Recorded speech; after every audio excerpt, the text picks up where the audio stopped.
Bonjour Miss Grain de Sel. Bonjour Pape Cheikh, bonjour à toute la team. Bonjour alors namoon naa leen mais aussi internautes yi namoon nañu yeewu leen. Mais d'abord je te laisse le soin de muslu ci Satan. Il faut faire un jubilaay mina Satan rajim. Voilà. yow wax nga dëgg di. Yeah, au nom du Père du Saint-Esprit. Amen. Voilà, au nom du Père, du Fils et du Saint-Esprit, c'est ça. Oui. Et on te baptise Gertrude. Je suis déjà baptisée. Non mais Gertrude moo dàq bi nga jël nii Gertrude. Gertrude moom ça veut dire quoi? tur la. Ah tour la Gertrude. Ah non mon prénom c'est Flore. maamu Pape Cheikh la di. waaw loolu am na. Kene Paris. Tu sais que man am naa ay maam yu dëkk France. Ouais, man Napoléon là la cat on a des liens de parenté. Bah ouais, je te dis pas.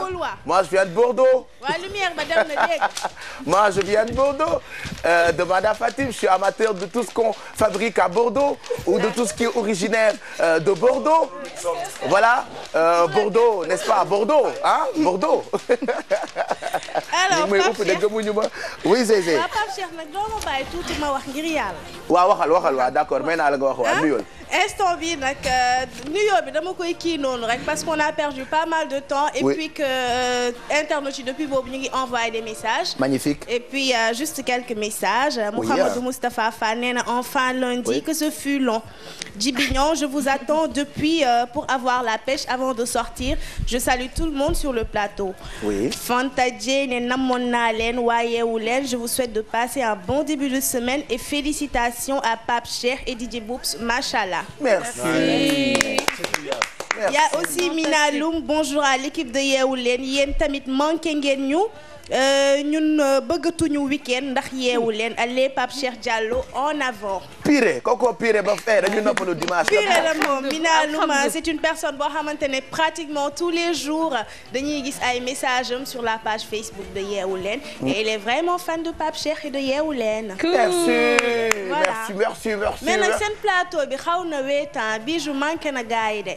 Voilà, bàyyi ko foofu dafa soof elle est en train de faire ay shopping machin tout ça. Et tu sais ce que je veux aussi hein. J'ai envie que gars yi commentaire quoi bu ñu xëyee lu ñuy yeewoo quoi. C'est débatté waaw c'est débatté.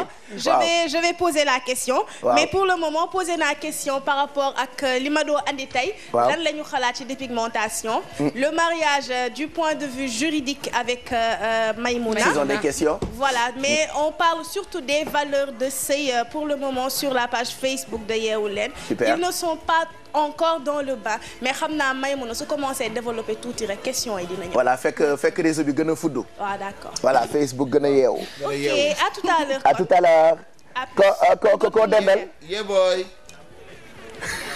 Fukki dof.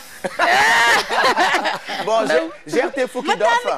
Voilà, gère tes fukki dof derrière, voilà. D'accord. Gère-les ba ci kanam. D'accord, à tout à l'heure. On te retrouve donc pour les impressions hein, pour suñu gars yi internautes yi nga xam ne bu ñu xëyee dañuy àndandoo ak ñun c'est très tendance en réseaux sociaux yi que ce soit Twitter waaw ou Boubouk Facebook tout ça.